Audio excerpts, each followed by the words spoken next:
সকলকে ধীদিদীপনা চ্যানেলে ভিডিও 2তে স্বাগতম। প্রথম ভিডিওতে আমরা 25টা শব্দের অর্থ বোঝার চেষ্টা করেছিলাম। এবারে বাকি 25টা শব্দ এই ভিডিওতে থাকবে, মনোযোগ সহকারে বোঝার চেষ্টা করো। আমি ইন্দ্রজিৎ সূত্রধর তোমাদের সঙ্গে। 26 নম্বর শব্দ হচ্ছে ব্যাংক লোন। অর্থাৎ আমাদের ব্যবসাকে বড় করার জন্য আমাদের টাকার প্রয়োজন হতে পারে। টাকার এই প্রয়োজন, ব্যাংক আমাকে টাকা ধার দিতে পারে। ব্যাংক এই যে ধার দিল, এটাকে আমরা টেকনিক্যাল ভাষায় ব্যাংক লোন বলবো। ব্যাংক আমাকে চেনে না, ব্যাংক আমাকে কেন টাকা ধার দিতে আসবে? ব্যাংকের এখানে একটা স্বার্থ থাকে। স্বার্থটা হলো ব্যাংক আমার কাছ থেকে সুদ পাবে। এই যে ব্যাংক আমার কাছ থেকে সুদ পাবে, এটাকে আমরা ইন্টারেস্ট অন ব্যাংক লোন বলবো। এবার ব্যাংক ওভারড্রাফট। ব্যাংক ওভারড্রাফট কি জিনিস?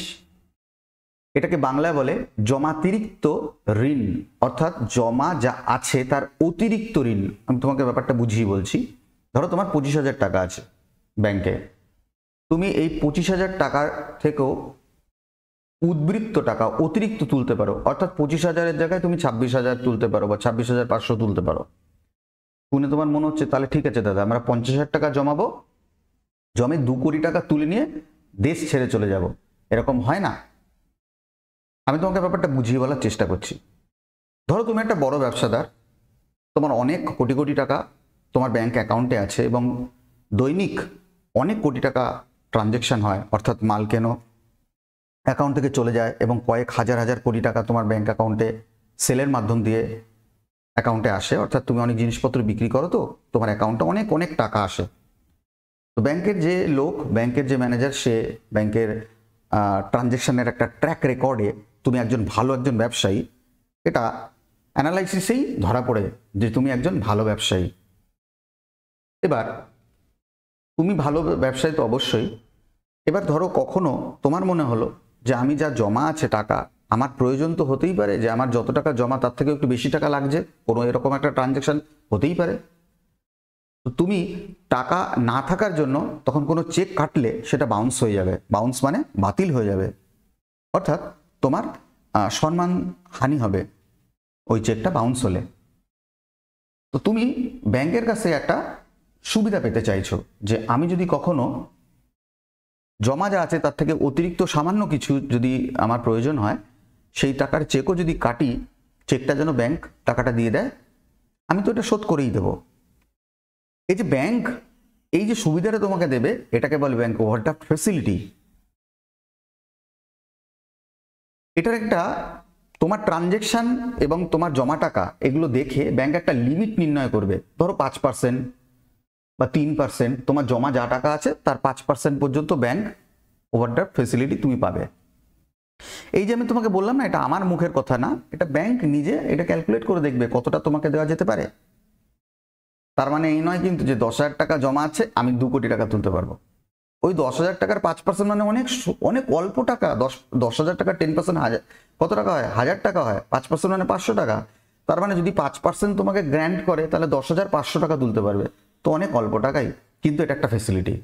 একে বলে ব্যাংক ওভারড্রাফট। তার মানে কি, ব্যাংক আমাদের একটা রকমের লোন দিল। কিন্তু এবার তুমি এই যে লোনটা পেলে, ব্যাংক আমাকে কেন দেবে? স্বার্থ থাকে। সেই স্বার্থটাই হলো সুদ। তো এই যে ব্যাংক আমার কাছে লোনটা দিল, তার বিনিময়ে ব্যাংক আমার কাছ থেকে সুদ নেবে, এটাকেই টেকনিক্যাল ভাষায় ইন্টারেস্ট অন ব্যাংক ওভারড্রাফট বলা হয়। ঠিক তার পরবর্তী যে শব্দ আমাদের কাছে চলে এলো সেটা হচ্ছে, ওটা আমি ব্যাংকের কাছ থেকে লোন নিয়েছিলাম, এবার হচ্ছে নর্মাল লোন। যে কোনো লোকের কাছ থেকে আমরা টাকা ধার করতে পারি, তাকে লোন বলে। এইবার যে শব্দগুলো পরপর আসবে সেই শব্দগুলো হলো হুডসের 6টা রূপ। আমি পড়াশুনো করতে গিয়ে অ্যাকাউন্টেন্সি নিয়ে এত বছর ঘাটাঘাটি করার পর একটা জিনিস উপনীত হয়েছি, সেটা হচ্ছে গুডসের 6টা রূপ হয়। বিশ্বাস করো, আমি এতদিন পর্যন্ত 6টা রূপই পড়িয়েছি। আমি এই ভিডিওতে 6টা রূপই বলবো, কিন্তু আমার কিছু নিজস্ব যে রিসার্চ আছে, সেই রিসার্চে আমি দেখেছি গুডসের এই 6টা রূপ ছাড়া আরও কিছু রূপ হয়। আমার যারা স্টুডেন্ট আমার কাছ থেকে শিখেছে, এখন তারা পড়ায়, তারা যখন ইউটিউবে ভিডিও বানায় তারা কিন্তু এই 6টা রূপের বাইরে কিছু জানে না।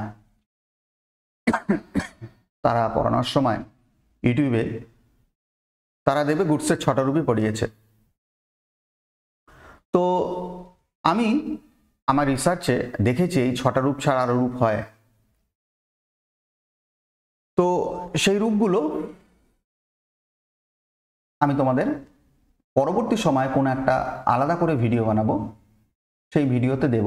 কিন্তু আমি এখন যেহেতু একদম বেসিক ছাত্রদের যারা সবেমাত্র 11-এ উঠছে তাদেরকে আমি এটাই পড়িয়ে থাকি, এতদিন পর্যন্ত এটাই পড়িয়ে এসেছি, গুডসের 6টা রূপ, সেটাই পড়াচ্ছি। প্রথম শব্দ হচ্ছে পারচেস। বোঝার চেষ্টা করো অ্যাকচুয়ালি কি।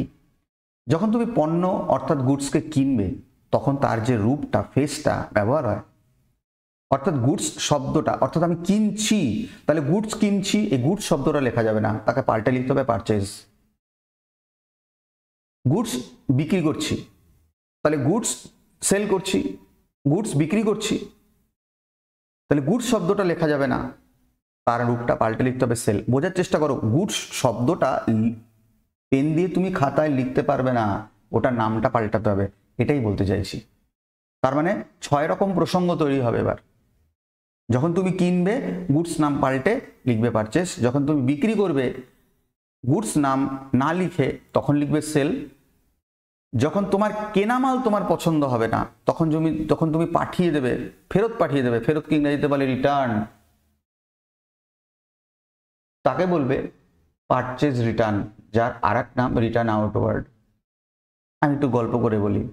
ধরো তুমি মাটির পুতুলের ব্যবসাদার, তো একটা রবীন্দ্রনাথ ঠাকুর কিনেছিলে ব্যবসা করবে জন্য, বিক্রি করবে জন্য। তুমি যার কাছ থেকে কিনেছিলে না দেখে কিনেছিলে, দোকানে এনে সাজিয়ে তুমি রেখেছো এবং একটা কাস্টমার এসেছিল এবং তুমি তাকে বিক্রি করেছো। ভালো করে চিন্তা করবে, কাস্টমারটা যখন বাড়িতে নিয়ে গিয়ে প্যাকেটটা খুললো, প্যাকেটটা খুলে দেখে রবীন্দ্রনাথ ঠাকুরটার নাক ভাঙা, মাটির পুতুল, সেও সাজাতে পারছে না, নাক ভাঙা রবীন্দ্রনাথ ঘরে সাজায় কি করে। সঙ্গে সঙ্গে তোমার কাছে নিয়ে এসছে, কাকু আমাকে যে তুমি এই রবীন্দ্রনাথটা দিলে প্যাকিং করে, এটা তো নাক ভাঙা, আমি বাড়িতে নিয়ে গিয়ে দেখলাম, নিয়ে চলে এলাম তোমার কাছে। ভালো করে চিন্তা করো, তুমি বিক্রি করেছিলে, বিক্রি করার জিনিস তোমার কাছে ফেরত এলো, তার নাম তুমি বলবে সেলস রিটার্ন, যার আর এক নাম রিটার্ন ইনওয়ার্ড। কেন ইনওয়ার্ড? কারণ তোমার কাছে ফেরত আসছে, ইন হচ্ছে, তাই তার নাম দেবে রিটার্ন ইনওয়ার্ড। ফেরত যেহেতু, তাই তার ইংরেজি নাম রিটার্ন। যেহেতু তোমার কাছে আসছে, তাই এর নাম হবে ইন প্রিপোজিশন দিয়ে রিটার্ন ইনওয়ার্ড, যার আর এক নাম সেলস রিটার্ন। ভালো করে ভেবে দেখো, নাক ভাঙা রবীন্দ্রনাথ তোমার কাছে চলে এলো, এই নাক ভাঙা রবীন্দ্রনাথ তুমিও তো কিনে এনে বিক্রি করছো না, তুমিও তো ব্যবসাদার মানুষ, তুমি এই নাক ভাঙা রবীন্দ্রনাথটা কেন তোমার কাছে রেখে দেবে? তুমি যার কাছ থেকে কিনেছিলে তাকে ফেরত দিয়ে দাও না, যদি তার কাছ থেকেই তো প্যাকিং করা মাল তুমি এনে ওকে বিক্রি করছো। ধরো তোমার হাত দিয়ে ভাঙেনি, কাস্টমারের হাত দিয়ে ভাঙেনি, কোনো কারণে অতটা ভালো বুঝতে পারোনি যে ওটা ভাঙা, ও কোনো রকমভাবে যার কাছ থেকে তুমি কিনছো সে খুব চালাকিভাবে একটা আঠা বাটা লাগিয়ে তোমাদেরকে বিক্রি করেছে, তারপরে তুমি বিক্রি করেছিলে একটা সাধারণ কাস্টমারকে। তো যখন এই রকম তোমার কেনা মাল যখন তুমি কাউকে ফেরত পাঠাচ্ছ, তোমার কাছ থেকে আউট চলে যাচ্ছে, আউট হচ্ছে, তাহলে ওই জন্য ফেরত যেহেতু, তাহলে তার নাম দেবে রিটার্ন, আর চলে যাচ্ছে যেহেতু, তাহলে তার নাম দেবে রিটার্ন আউটওয়ার্ড, যার আর এক নাম দেবে পারচেজ রিটার্ন। তাহলে পারচেজ, সেল, পারচেজ রিটার্ন আর সেলস রিটার্ন আমরা এটা দেখলাম। এর পরবর্তী শব্দ হচ্ছে ওপেনিং স্টক। ওপেনিং স্টক কি? দিনের শুরুতে যে মালগুলো আমার দোকানে থাকে সাজানো গুছানো, তার নাম আমরা বলবো ওপেনিং স্টক। দোকান বন্ধের যে সময় হয়, অবিক্রিত মাল সাজানো গোছানো যা রয়ে গেল র্যাকে বা দোকানে, তার নাম তুমি দেবে ক্লোজিং স্টক। এই হলো গুডসের 6টা রূপ: purchase, sale, purchase return, sales return, opening stock, closing stock. ঠিক এরপর ডেপ্রিসিয়েশন। আমরা যত সম্পত্তি ব্যবহার করি, সম্পত্তি ব্যবহার করলেই সেটা ক্ষয়বে, কেউ ঠেকাতে পারবে না। সেই ক্ষয়ে যাচ্ছে যে সম্পত্তি ব্যবহারের ফলে সম্পত্তির যে ক্ষয় হয়, এই ক্ষয়কে বাংলায় অবচয়, ইংরেজিতে ডেপ্রিসিয়েশন বলে। এই ডেপ্রিসিয়েশনের জন্যই কিন্তু সম্পত্তির দাম আস্তে আস্তে কমে। এর পরবর্তী শব্দ হচ্ছে ব্যাড ডেপ্ট। ব্যাড ডেপ্ট মানে কি? কুঋণ এর বাংলা নাম। আমি ব্যাপারটা বুঝিয়ে বলছি। বাকিতে বিক্রি করার পর ধরো তুমি ওই টাকাটা ফেরত পাচ্ছ না, কোন একটা গুন্ডামস্তানকে বিক্রি করে দিয়েছো, তুমি জানো না সে গুন্ডামস্তান, তার কাছে যখন জিনিসটা বিক্রি করার পর তুমি যখন বললে দাদা আপনি এই জিনিসটা কিনছেন, এটার দাম 50,000 টাকা, সে বন্দুক বের করে বলছে গুলি খাবি না টাকা নিবি? সাধারণ ব্যবসাদার আমরা ঝগড়া করতে যাব না, নিয়ে যান দাদা। এটা বলে তুমি ওকে দিয়ে দিলে, তুমি কি এই টাকাটা কোনোদিন ফেরত পাবে? কোনোদিন ফেরত পাবে না। এটাকেই বলে ব্যাড ডেপ্ট। আমি এইটা ছাত্রদের বোঝানোর জন্য একটা উদাহরণ দিয়ে থাকি। আমার পুরনো ছাত্র যদি এই ভিডিওটা দেখে তার সব পুরনো কথা মনে পড়ে যাবে। আমি এই উদাহরণটা এরকম বলে থাকি, ধরো একটা রঘু নামে একটা গুন্ডা আছে তোমার এলাকায়, তুমি নতুন ব্যবসায়ী, ওখানে দোকান খুলে বসেছো, তো রঘু নামের গুন্ডাটাকে তো তুমি চিনবে না, মুখ চেনো না। তো রঘু গুন্ডা তোমার দোকানে এসে তোমার কাছ থেকে একটা বাকিতে জিনিস কিনতে চাইছে, তুমি তো তাকে চেনো না, তুমি বললে যে দাদা আমার টাকাটা তো দিতে হবে। তো রঘু গুন্ডা পকেট থেকে বন্দুক বের করে তোমাকে এটা দেখিয়ে দিল, সঙ্গে সঙ্গে তুমি রাজি হয়ে গেলে যে ঠিক আছে নিয়ে যান দাদা, আমার টাকা দিতে হবে না। ভালো করে বোঝো ঘটনাটা কি। এই যে তুমি টাকাটা ফেরত পাচ্ছ না, এটাকেই ব্যাড ডেপ্ট বলে। কিন্তু রঘুগুন্ডা রাত্রিবেলা যখন গিয়ে ঘুমিয়ে পড়লো আর মা কালী ঠাকুর ওকে স্বপ্ন দেখাচ্ছে, তুই যার কাছ থেকে জিনিসটা কিনে নিয়ে এলি তাকে যদি এই টাকাটা ফেরত না দিস তাহলে দেখ কালকে সকালে তোর কি হচ্ছে। দেখা গেল রঘুগুন্ডা বাইকে করে যাচ্ছে, পেছন থেকে একটা গাড়ি এসে ধাক্কা মারলো, রঘুগুন্ডার যে ছবি তার ছবিতে মালা পড়ে গেল, অর্থাৎ রঘুগুন্ডা মরে গেল। এই ভয়ে সকালবেলা ঘুম থেকে উঠে রঘুগুন্ডা কোনো রকম ভাবে দৌড়াতে দৌড়াতে তোমার দোকানে এসে বলছে দাদা আপনার কাছে কত টাকা যেন বাকি আছে, তো আপনাকে আমি এটা ফেরত দিতে চাই। যদি ব্যাড ডেপ্টের টাকা কখন তুমি ফেরত পাও তখনই তাকে বলবে ব্যাড ডেট রিকভারি। আশা করি বোঝাতে পেরেছি। তার মানে যখন বাকিতে বিক্রির পর তুমি টাকা ফেরত পাবে না, সেই যে ক্ষতি তার নাম ব্যাড ডেট। কোনো কারণে যদি ওই ক্ষতি তুমি ফেরত পেয়ে যাও তার নাম বলবে ব্যাড ডেট রিকভারি। এরপরে বাকিতে বিক্রি করার পর যাকে তুমি বাকিতে বিক্রি করেছো তাকে বলে ডেটর্স বা কাস্টমার। আর তুমি যার কাছ থেকে বাকিতে কিনছো, মানে তুমি তো কারোর না কারোর কাছ থেকে বাকিতে কিনে আনছো, তাকে বলবে ক্রেডিটর বা সাপ্লায়ার। এরপরের শব্দ হচ্ছে ক্যাপিটাল। ক্যাপিটাল মানে কি? ক্যাপিটাল মানে হচ্ছে মালিক ব্যবসার শুরুর দিন যা দেয় তাকে ক্যাপিটাল বলে। শুরুর দিন একটা ব্যবসা যখন ব্যবসা শুরু হয় তখন ব্যবসায় মালিক যা যা দেবে সেটা ক্যাপিটাল নামে রেকর্ড হবে। আবার ব্যবসা থেকে মালিক যা যা তুলে নেবে, ধরো প্রয়োজনে টাকা তুলছে, প্রয়োজনে ধরো প্যাটিসের দোকান, তার আত্মীয় বাড়িতে এসেছে, তো দোকান থেকে কিছু প্যাটিস তার বাড়িতে নিয়ে যাচ্ছে এবং পরের দিন বাজার করে খাওয়াতে হবে, 2000 টাকাও সঙ্গে নিয়ে যাচ্ছে। তাহলে এই যে প্যাটিস দোকান থেকে যাচ্ছে এটা গুডস অর্থাৎ পণ্য তুলে নিয়ে যাচ্ছে, এটাও ড্রয়িংস। আবার ক্যাশবাস্কো থেকে যে 2000 টাকা তুলে নিয়ে যাচ্ছে কালকে বাজার করে খাওয়ানোর জন্য, এটাও ড্রয়িংস। তার মানে নগদ টাকাও ড্রয়িংস হয়, পণ্য ড্রয়িংস হয়। তাহলে ক্যাপিটাল কিন্তু মালিক কিছু দিলেই ক্যাপিটাল, আর মালিক ব্যবসা থেকে কিছু তুললেই সেটা ড্রয়িংস নামে রেকর্ড হবে। তারপর ইলেকট্রিসিটি। ব্যবসা দিনের বেলা রাতের বেলা যে সময় চালাই না কেন, দিনের বেলা রাতের বেলা রাতের বেলা চালাতে গেলে লাইট লাগবে, পাখা লাগবে, গরমকালে তো পাখা ছাড়া কাজ করা যায় না, তো তার যে ইলেকট্রিক ব্যয়টা বহন করতে হয়, তো আমাদের অ্যাকাউন্টেন্সিতে ওটা ইলেকট্রিসিটি নামে পরিচিত। অ্যাকাউন্টিং টার্ম জানছি তো না, তো অ্যাকাউন্টিং টার্মে এই ড্রয়িংস, ক্যাপিটাল, ইলেকট্রিসিটি এগুলো খুব প্রয়োজনীয়। পোস্ট অফিস সংক্রান্ত তুমি যা ব্যয় করবে, মানে একটা ডাক টিকিট কিনলে তো ডাক টিকিট সংক্রান্ত ব্যয় লিখতে পারবে না, পাল্টে লিখতে হবে পোস্টেজ। একটা এনভেলাপ খাম কিনলে খাম সংক্রান্ত ব্যয় এরকম লিখতে পারবে না, নাম পাল্টে লিখতে হবে পোস্টেজ। আশা করি বোঝাতে পারছি। গ্রুপ অফ এক্সপেন্সেস যেটা কিছুদিন আগে ভিডিও 1-এ আমি লিখেছিলাম বা বুঝিয়েছিলাম, সেরকমই group of expenses post office সংক্রান্ত, সেগুলো যাই করো না কেন নাম পাল্টে পোস্টেজ দিতে হবে। এরপর হচ্ছে রিপেয়ার। রিপেয়ার কি? কোনো একটা জিনিস যখন খারাপ হয়ে যায় সেটাকে সারানোর প্রয়োজন হয়, সেটাই রিপেয়ার। রিপেয়ার সংক্রান্ত ব্যয়। ওভার হাউলিং রিপেয়ার, একটা বৃহৎ আকারের বড় ধরনের রিপেয়ার। আমি একটু বুঝিয়ে বলছি, এটা নাহলে বোঝা যাবে না। যেমন ধরো তোমার একটা ফ্যান ছিল, খারাপ হয়ে গেছে, লোককে ডাকলে সে দেখলো, সারিয়ে চলে গেল, কিছু টাকা দিয়ে দিলে, ব্যাস এটা রিপেয়ার। এবার দ্বিতীয় দিন যখন তুমি ফ্যানটাকে সুইচ অন করলে, হঠাৎ করে শর্ট সার্কিট হলো, ধূপ করে আগুন জ্বললো, ধোঁয়া বেরোলো, আর ফ্যান চলছে না। তুমি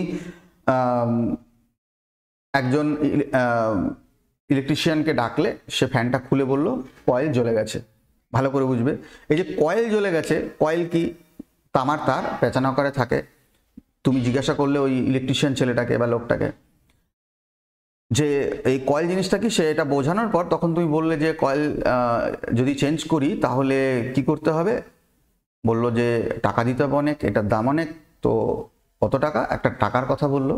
সে বলছে এবার এই যে কয়েল, এই কয়েল চেঞ্জ করলে কিন্তু ফ্যানটা আবার আগের মতো হয়ে যাবে, খুব জোরেও চলবে এবং ওর যে আয়ু যেরকম 10 বছর চলেছিল প্রায় ওই রকমই প্রায় চলতে পারে। তাহলে বোঝার চেষ্টা করো, নর্মাল রিপেয়ার কিন্তু আয়ু বাড়ায় না, ওভার হাউলিং রিপেয়ার মানে পুরো যন্ত্রের ভেতরের পুরো পার্টটা নতুন লাগিয়ে দেওয়া, সম্পত্তির আয়ু বেড়ে যায়। ওভার হাউলিং রিপেয়ারে সম্পত্তির আয়ু বাড়ে, রিপেয়ারে কিন্তু আয়ু বাড়ে না, কেবলমাত্র চলার মতন তৈরি হয়ে যায়। এরপরের শব্দ গুডউইল। যখন কোনো একটা ব্যবসা তুমি পণ্যের গুণকে বজায় রাখবে, ধরে রাখবে এবং এই পণ্যের গুণকে দিনে দিনে বাড়াতে থাকবে, তখন তাকে গুডউইল বা সুনাম বলে। যেমন আমার পড়ানোটা যদি তোমার বোঝানো যায় তাহলে নিশ্চয়ই তুমি আমার সম্বন্ধে সুনাম করবে, যাকে ইংরেজিতে গুডউইল বলে। আর আমি এতক্ষণ ধরে যা পড়ালাম বা বোঝালাম এটা যদি তোমার বোঝা না থাকে, বোঝা যায়নি এরকম হয়, তাহলে তুমি বলবে বা কমেন্টে লিখবে আপনার পড়ানো স্যার বোঝাই যায় না, এটা তখন ব্যাড উইল হয়ে দাঁড়াবে। তাহলে গুডউইল আর ব্যাড উইল দুটোই আমি তোমাকে বুঝিয়ে দিলাম। গুডউইল মানে হচ্ছে সুনাম, মনে রেখো এটা আমাদের ব্যবসার এক ধরনের সম্পত্তি। এরপর হচ্ছে ইনস্টলেশন। ইনস্টলেশন মানে কি, কিছু কিছু এমন সম্পত্তি আছে যেটা ব্যবহারের যোগ্য করে তুলে তারপর ব্যবহার করতে হয়। এই যে ব্যবহারের যোগ্য করা সংক্রান্ত ব্যয়, একে ইনস্টলেশন বলে। আমি তোমাকে বুঝিয়ে দিচ্ছি। যেমন ধরো তোমার কম্পিউটারের মাদারবোর্ড, প্রসেসর, র্যাম বাক্স থেকে বের করে পাশাপাশি সাজিয়ে রাখলে কম্পিউটারটা কি চলবে?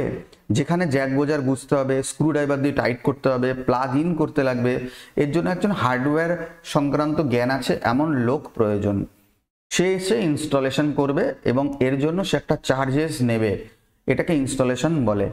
আমরা মোবাইল ফোন কেনার সময় মনে করে দেখো, আমরা সঙ্গে সঙ্গে কল করতে পারি না, আমাদের সেটিংসে গিয়ে ল্যাঙ্গুয়েজ মানে সেট করতে হয়, আর অনেক কিছু পরপর আমার কাছ থেকে চায়, আমি সেগুলো পরপর দিতে থাকি। আমার অভিজ্ঞতা না থাকলে যে দোকানদার কাকু আছে সেই দোকানদার কাকু এই কাজটা করে দেয়, তো তিনি ইনস্টলেশন করছেন। তার মানে অনেক সম্পত্তি আছে যেগুলো কেনার সাথে সাথে কিন্তু ব্যবহারের যোগ্য থাকে না, ব্যবহারের যোগ্য করতে হয়, তার জন্য আমাদের কিছু খরচা দিতে হয়, তাকে ইনস্টলেশন বলে। আজকের লাস্ট শব্দ ইন্স্যুরেন্স প্রিমিয়াম। যখন কোনো একটা ব্যবসা আমরা করি, আমাদের প্রতিদ্বন্দ্বী বিজনেসম্যান অর্থাৎ কম্পিটিটার্স যারা, তারা আমার আশেপাশেই আছে।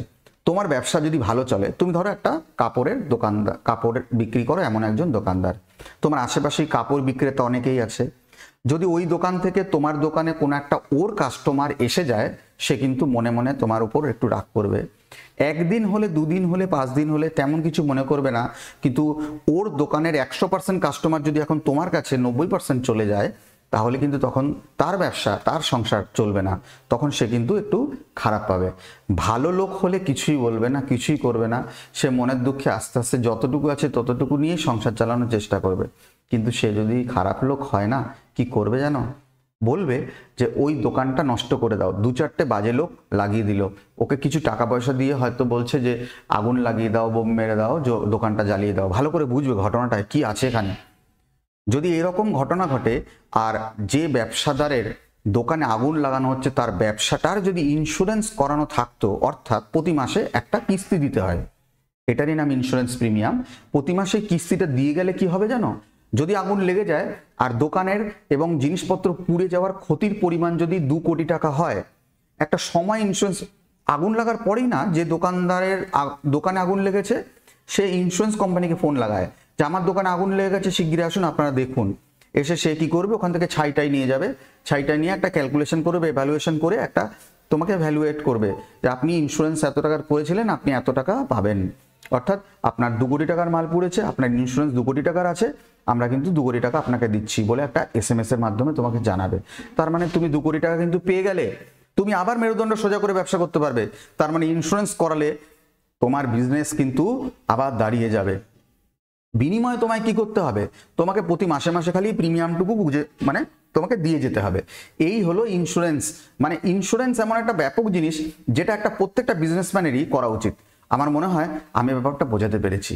তাহলে ইন্স্যুরেন্স প্রিমিয়াম যে ব্যক্তি করে না, তার বিজনেসের কিন্তু সে কোনো দুর্ঘটনা ঘটলে সে কিছুই ফেরত পাবে না, বা তার ব্যবসাটাকে নতুন করে আবার পুঁজি এনে টাকা এনে ব্যবসাটাকে দাঁড় করাতে হবে বা চালাতে হবে।